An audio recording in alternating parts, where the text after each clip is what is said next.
चलो मित्रों, आज આપણે ચેપ્ટર નંબર 14 ની અંદર આગળનો જે ટોપિક છે દોલનો, ચેપ્ટર નંબર 14 જે દોલનો છે એનો આગળનો જે ટોપિક છે અવમંદિત સરળ આવર્ત ગતિ. અવમંદિત સરળ આવર્ત ગતિ. ઓકે. અચ્છા, આપણે જાણીએ છીએ કે કોઈક અહીંયા દ્રઢ આધાર ઉપર અહીંયા આપણે લોલક લટકાવવામાં આવે અને આ લોલકને આપણે ગતિ આપીએ, બરાબર છે, દોલિત ગતિ અહીંયા આપણે કરાવીએ ને તો લોલકની સ્થિતિ કંઈક આવી દેખાશે તમને. એટલે કે લોલક અહીંયા દોલિત ગતિ કરશે. જેમ જેમ સમય જતો જશે તેમ તેમ આ જે લોલક છે એની જે ગતિ છે ધીરે ધીરે શું પડતી જશે? ધીમી પડતી જશે, એટલે કે મંદ પડતી જશે અને અંતે જે લોલક છે એ સ્થિર થઈ જશે. તો લોલકનું જે આ દોલનોની જે ગતિ છે મંદ પડતી જાય છે, એટલા માટે આવા જે દોલનો છે, આવી જે ગતિ છે દોલિત ગતિ, એને આપણે અવમંદિત દોલિત ગતિ કહે છે. બરાબર છે. તો લોલક માટે આ જે ગતિ છે એ શું કહીશું આપણે? અવમંદિત દોલિત ગતિ. આપણે અહીંયા સરળ આવર્ત ગતિ લેવાની છે. તો આપણે પહેલાં જાણીએ છીએ કે ભાઈ જો લોલકની જે ગતિ છે દોલિત ગતિ છે એને સરળ આવર્ત ગતિમાં રૂપાંતર કરવું હોય, સરળ આવર્ત ગતિમાં ફેરવવું હોય, તો જે લોલક છે એનો જે કંપ વિસ્તાર છે, દોલનોનો જે કંપ વિસ્તાર છે એનો, એ કંપ વિસ્તાર ખૂબ જ કેવો લેવો પડે ભાઈ? આપણે ખૂબ જ નાનો લેવો પડશે. તો એના કારણે આપણે શું મળશે? અહીંયા સરળ આવર્ત ગતિ મળશે. ઓકે. પણ આ જે લોલક છે એનો ખૂબ નાનો કંપ વિસ્તાર તમે લઈ લેશો અને આપણે લોલકને ગતિ કરાવીશું તો એવી જે ગતિ છે, એવી જે દોલિત ગતિ છે એને આપણે સરળ આવર્ત ગતિ કહીએ છીએ. પણ એ પણ અહીંયા શું થશે કે એની પણ જે ગતિ છે ધીરે ધીરે મંદ પડતી જશે. તો આવી જે ગતિ છે એને આપણે અવમંદિત સરળ આવર્ત ગતિ આપણે કહી શકીએ છીએ. અચ્છા, હવે આ તો વાત થઈ લોલકની, પણ આપણે જાણીએ છીએ કે બિલકુલ સિમ્પલ જે ઉદાહરણ છે આપણે સરળ આવર્ત ગતિનું, એ છે આપણે સ્પ્રિંગની નીચે લટકાવેલો જે બ્લોક છે એની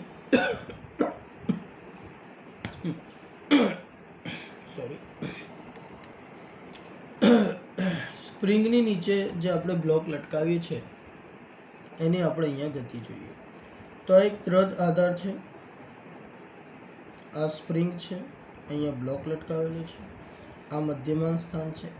આ બ્લોકને નીચેની તરફ સહેજ ખેંચી અને પછી તમે છોડી દેશો તો આ જે બ્લોક છે એ ઉપર નીચે, આ મધ્યમાન સ્થાનની ઉપર નીચે ગતિ કરશે. બરાબર, જેને આપણે સરળ આવર્ત ગતિ કહીએ છીએ. પણ આપણે જાણીએ છીએ કે આ ગતિ પણ સતત ચાલુ રહેતી નથી. ધીરે ધીરે આ જે ગતિ છે પણ શું થતી જાય છે? મંદ થતી જાય છે, ધીમી થતી જાય છે અને અંતે શું થાય છે ભાઈ? કે બ્લોક સ્થિર થઈ જશે. એટલા માટે આને આપણે અવમંદિત સરળ આવર્ત ગતિ કહી શકીએ છીએ. બરાબર. તો અહીંયા થાય છે શું કે આ જે બ્લોક છે એને આપણે નીચેની તરફ ખેંચીએ છીએ અને છોડી દઈએ છીએ, ત્યારે આની આસપાસનું જે વાતાવરણ છે, અહીંયા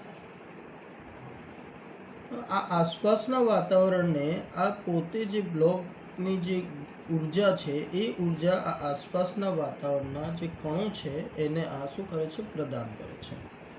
એના કારણે આની જે ગતિ છે એ શું થાય છે? અહીંયા અટકી જતી હોય છે, ધીમી પડતી જતી હોય છે, જેને આપણે અવમંદિત સરળ આવર્ત ગતિ કહી શકીએ છીએ. અવમંદિત સરળ આવર્ત ગતિ. ઓકે, સ્પ્રિંગ માટે. અને આના માટે આપણે અવમંદિત દોલિત ગતિ કહી શકીએ છીએ. ઓકે.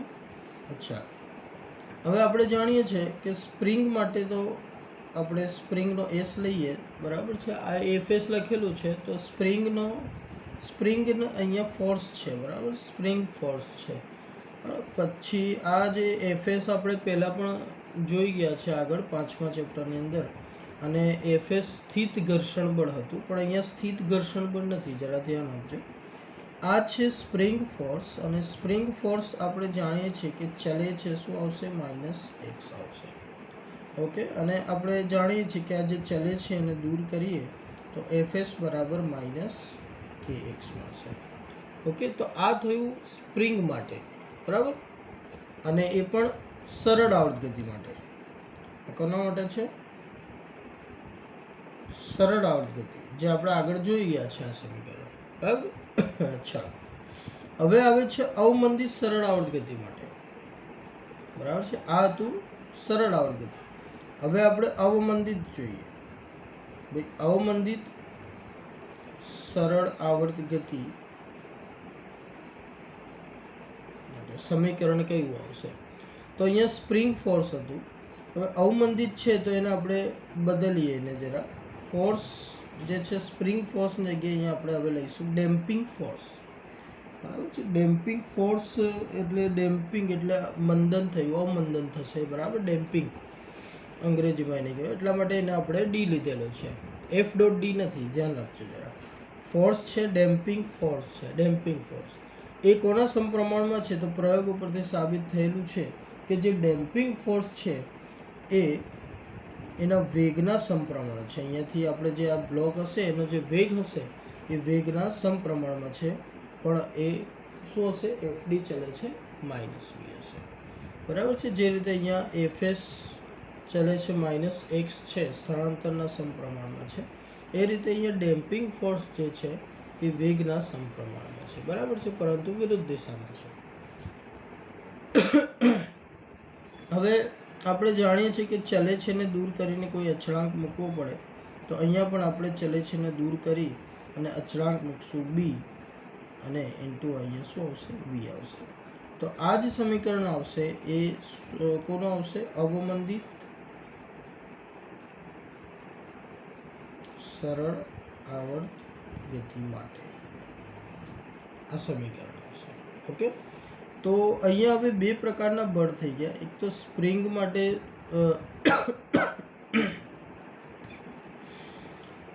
માટે આપણે એફએસ સરળ આવર્ત ગતિ માટે, અને ડેમ્પિંગ ફોર્સ માટે આપણે એફડી. એટલે બે ફોર્સ થઈ ગયા. તો અહીંયા જે ટોટલ ફોર્સ લાગશે, અહીંયા પરિણામી બળ આપણે અહીંયા જોઈએ કે ભાઈ પરિણામી બળ શું થશે? તો પરિણામી બળ આપણે ખબર છે કે ભાઈ એફ બરાબર એફએસ પ્લસ શું આવશે? એફડી આવશે. એફ બરાબર એફએસ પ્લસ એફડી. તો અહીંયા આપણે કિંમતો મૂકી દઈએ. એફએસ ઇઝ ઇક્વલ ટુ આવશે માઇનસ કે એક્સ, અને એફડી બરાબર આવશે માઇનસ બીવી. ઓકે, હવે અહીંયા આપણે જરા એના પેરામીટર જોઈ લઈએ. તો ભાઈ કે જે છે એ છે સ્પ્રિંગનો બળ અચળાંક છે, સ્પ્રિંગ અચળાંક આપણે કહી શકીએ છીએ, બરાબર છે. પછી એક્સ જે છે તો આપણે જાણીએ છીએ ભાઈ સ્થાનાંતર છે. એક્સ જે છે સ્થાનાંતર છે, કોઈ પણ એક દિશામાં. એક્સ અક્ષ લઈએ તો એક્સ દિશામાં, વાય લઈએ તો વાય અક્ષ દિશાની અંદર. બી જે છે એ કોઈ અચળાંક છે, પણ એ ધન છે, એટલા માટે ધન અચળાંક આપણે કહીશું. વી જે છે એ શું છે? અહીંયા વેગ છે, કદ નથી, જરા ધ્યાન રાખજો, બરાબર છે. વી અહીંયા શું લીધેલો છે? વેગ લીધેલો છે. હવે આ જે સમીકરણ છે એને આપણે સમીકરણ નંબર 1 કહી દઈએ, બરાબર. તો આ સમીકરણની આપણે હવે અહીંયા કામ છે એનું જરા આપણે અહીંયા લઈ લઈએ. આ જે સમીકરણ છે સમીકરણ 1 પરથી આપણે લખી શકીએ. સમીકરણ 1 પરથી કે ભાઈ એફની જગ્યાએ આપણે લઈ લઈએ M A, father is equal to mother. F બરાબર M A is equal to શું આવશે? માઇનસ કે એક્સ માઇનસ બીવી.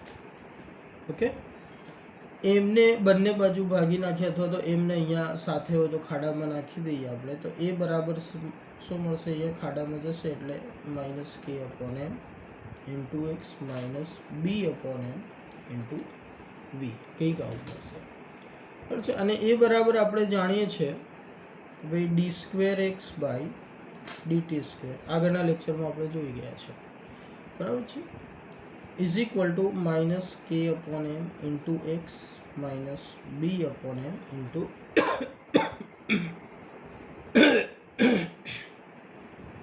બરાબર છે.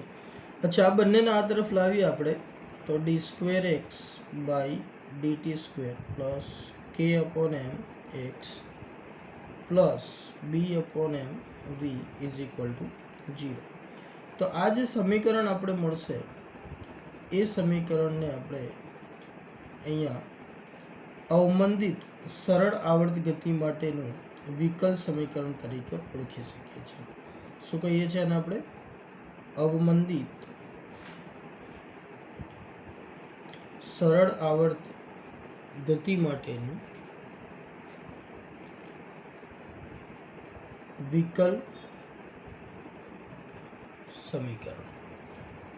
બરાબર છે. અવમંદિત સરળ આવર્ત ગતિ માટે વિકલ સમીકરણ તરીકે એને આપણે ઓળખીએ છીએ. અચ્છા, આની અંદર હવે પેરામીટર જોઈએ આપણે. આની અંદર ઓમેગા કોણીય આવૃત્તિ જે છે એનું સૂત્ર આવશે અહીંયા. જે રીતે સરળ આવર્ત ગતિની અંદર હતું omega is equal two under root કે અપોન એમ હતું. ઓકે, આની અંદરથી કંઈક બાદ થશે. Omega is equal two under root, કારણ કે બાદ એટલા માટે થાય છે કે અહીંયા ગતિ શું થાય છે ભાઈ, ધીરે ધીરે મંદ પડતી જાય છે, ધીમી થતી જાય છે. એટલા માટે omega is equal two under root કે અપોન એમ માઇનસ બી સ્ક્વેર અપોન 4m² આવશે. ઓકે, તો આ આવશે એનું કોણીય આવૃત્તિનું સૂત્ર આવશે. ઓકે,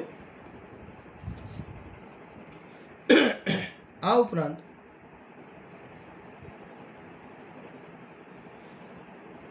સરળ આવર્ત ગતિ માટે જે સમીકરણ હતું x બરાબર a cos omega T plus 5, એ જ રીતે અહીંયા અવમંદિત સરળ આવર્ત ગતિ માટે પણ સમીકરણ છે. અને એ સમીકરણ છે, જો x અક્ષ ઉપર ગતિ થતી હોય તો આપણે x લઈએ છીએ, y અક્ષ ઉપર આપણે ગતિ થતી હોય, શું કહેવાય, સરળ આવર્ત ગતિ થતી હોય તો એને આપણે y તરીકે લઈએ છીએ. અહીંયા આપણે x લીધેલા છે પહેલાંથી, તો x લઈએ તો આનું જે સમીકરણ છે એ આવશે x is equal to a, જે કંપ વિસ્તાર e raise to minus BT upon 2m. બરાબર છે. જે કંપ વિસ્તાર આવશે અહીંયા એ હતો એકલા, અહીંયા છે એ e raise to minus BT upon 2m.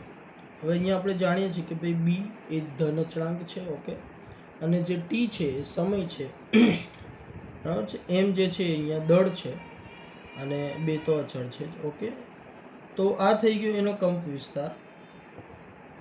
અને અહીંયા આવશે કોસ ઓમેગા ટી પ્લસ 5. તો આ આવશે અવમંદિત સરળ આવર્ત ગતિ માટેનું સમીકરણ. અહીંયા આપણે એમસીક્યુમાં 1 માર્ક્સમાં પ્રશ્ન પૂછાઈ શકે છે કે ભાઈ અવમંદન એટલે શું. સૂત્રાત્મક રીતે આપણે જો અહીંયા જોવું હોય કે ભાઈ અવમંદન એટલે શું, તો અવમંદન એટલે જે બી આપણે લીધેલો છે અહીંયા ધન અચળાંક, એ અંડરરૂટ કે ઇન્ટુ એમ, અંડરરૂટ કે ઇન્ટુ એમ આના કરતાં ખૂબ નાનો હોવો જોઈએ. બરાબર છે. અવમંદન સરળ આવર્ત ગતિ જે છે, અવમંદિત સરળ આવર્ત ગતિ, એના માટે જે અવમંદન છે, અવમંદન એટલે કે એનું જે ધીમા પડવું જે છે એ કોના ઉપર આધારિત છે, તો જે બી છે એના ઉપર આધારિત છે. અને બી લેસ ધેન શું આવશે, અંડરરૂટ કે એમ આવશે. ઓકે, એટલે કે અંડરરૂટ કે એમની જે વેલ્યુ છે એ બી કરતાં કેવી હોવી જોઈએ, ખૂબ મોટી હોવી જોઈએ. અચ્છા, બીજું કે જે બી છે ધન અચળાંક, એ કોના ઉપર આધાર રાખે છે. બરાબર, તો બી કોના ઉપર આધાર રાખશે, તો બી જે છે એ તમારે અહીંયા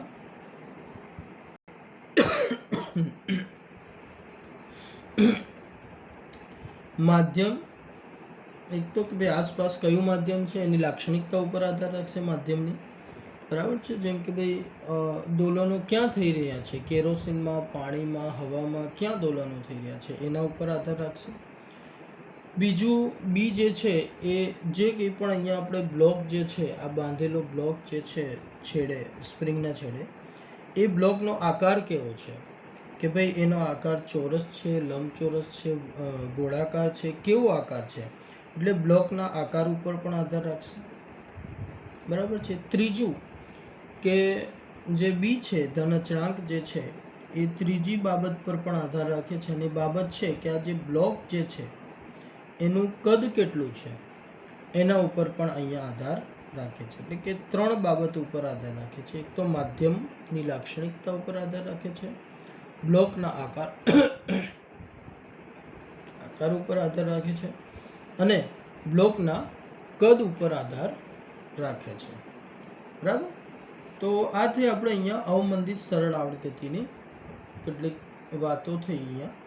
અને અવમંદિત સરળ આવર્ત ગતિ માટેની જે ઉર્જા છે, કુલ ઉર્જા, અને સરળ આવર્ત ગતિ માટે જે ઉર્જા છે એ બંને આપણે અહીંયા જોડે લઈ લઈએ છીએ. બરાબર છે. નેક્સ્ટ લેક્ચરની અંદર